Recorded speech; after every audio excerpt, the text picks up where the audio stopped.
I'm Brian Lee Durfee, author of The Forgetting Moon, The Blackest Heart, The Lonesome Crown, all published by Simon & Schuster Saga Press. I'm telling you folks, you got to prepare yourself to be triggered by this book.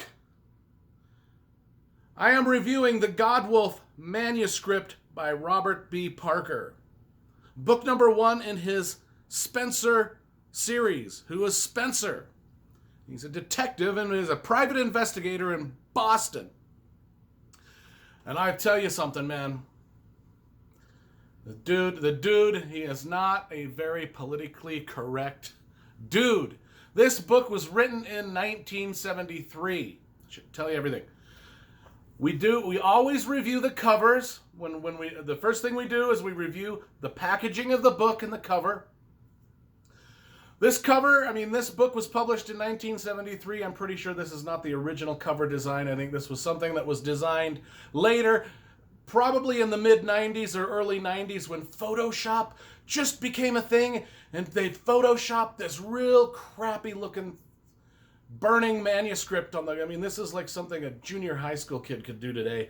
So the cover design of these books gets, it ain't very good. Not very good. Not very good by today's standards. Early 90s Photoshop, yikes. However, we look at the back of the book and we've got a picture of the author. Now look at that dude and his Doberman Pinscher or whatever dog that is. You see that guy coming down the street at you with that dog and you're like, oh, shit's about to happen now. So we got a pretty badass photo of the author, Mr. Parker. So whenever I read these Spenser novels, these Spenser private investigator novels, I kind of picture this guy as being Spenser. Because our main man Spenser is, I don't know if you remember the TV show in the 80s called Spenser, starring Robert Urich. It was about a private investigator in Boston, just so happened to be based off of these series of novels. Well, the novels, there's 39. Robert B. Parker wrote 39 novels in the Spenser series. I've got half of them down here in my recording studio. The other half are up in my library.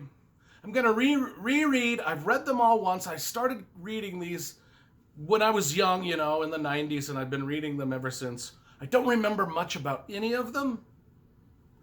So I'm now rereading them. Oh my gosh. Like I said, prepare to be triggered. Prepare to be triggered. If you followed my Robert Crayas reviews of some of his Elvis Cole novels set in the 80s, and you're like, oh my gosh, things back in the 80s were not, people just wrote whatever they wanted to in books and didn't care who they offended. Well, this was set in 1973, and it is dialed up. The political incorrectness is dialed up. And I delight in this kind of stuff. I love going back and rereading these type of books, these private investigator books where men were men and the authors didn't give a shit about what they wrote. There were no sensitivity readers to water down the story. It was just these guys were who they were. They said what they wanted to say.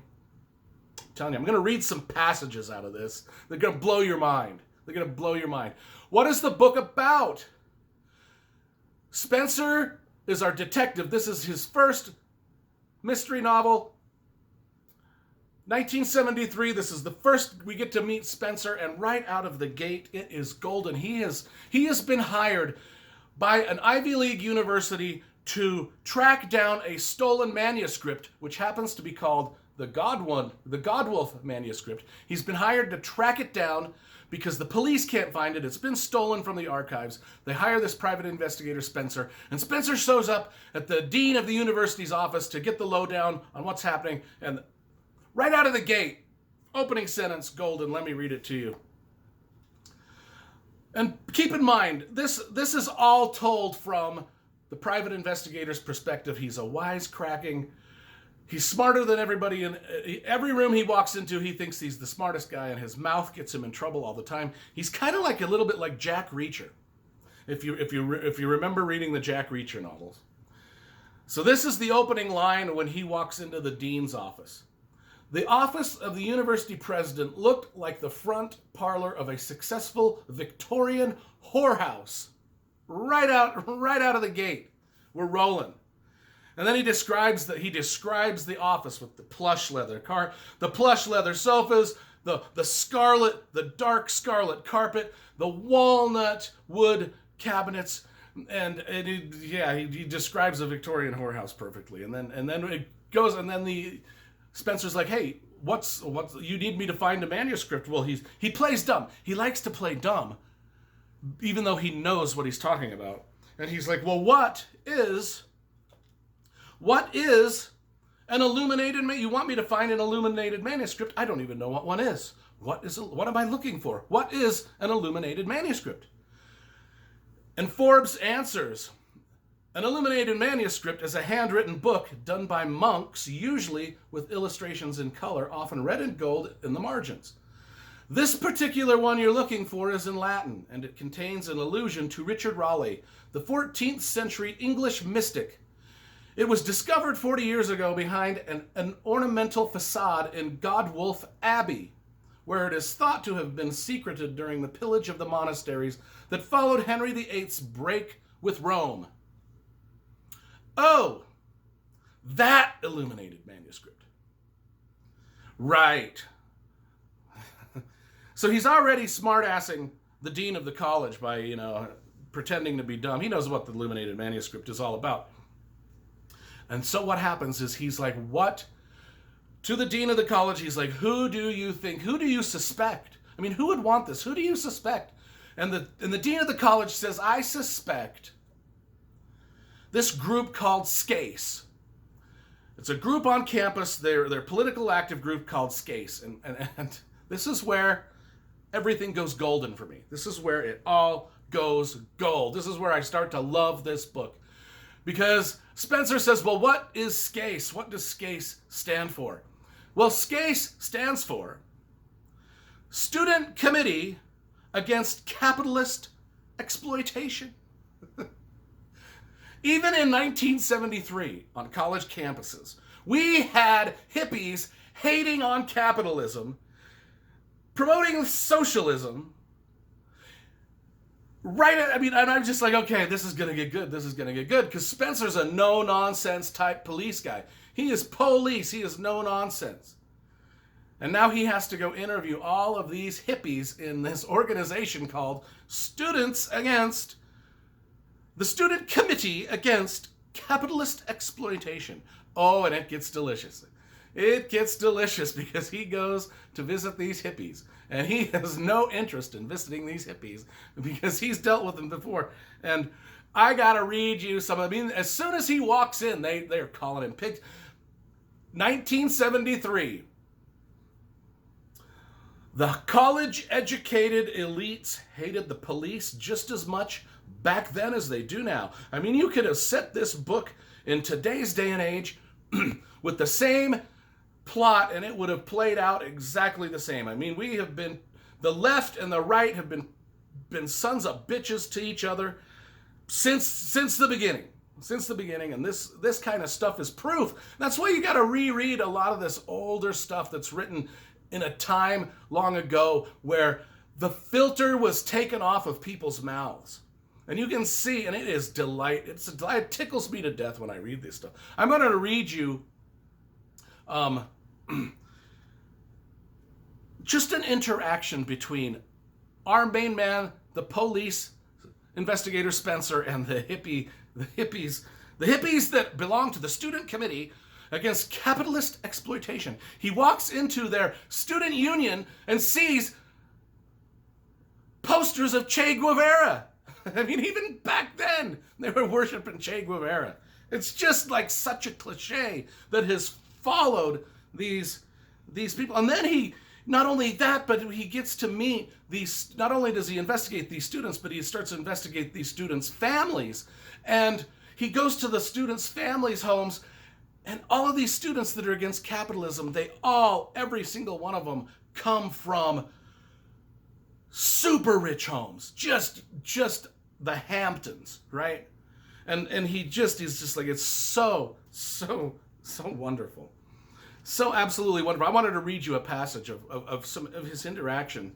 And trust me, if you're easily triggered, if you're easily offended when conservatives sort of poke fun of liberals, then stop right now.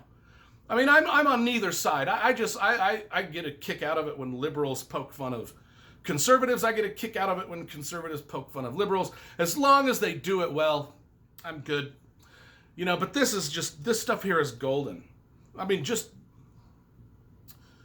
I'm a conservative leaning atheist, so I get, both sides hate me.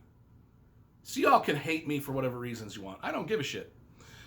I just love this kind of political debate, especially when it's done well, and especially when it's done in a novel that hasn't been edited by, you know, the woke police.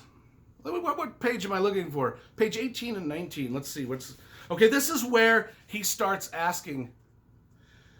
He's like, so what does he goes into this place, and there's Che Guevara posters everywhere. There's socialism dominant, down with capitalism. Capitalism is evil. Posters and stuff everywhere. I mean, you can tell.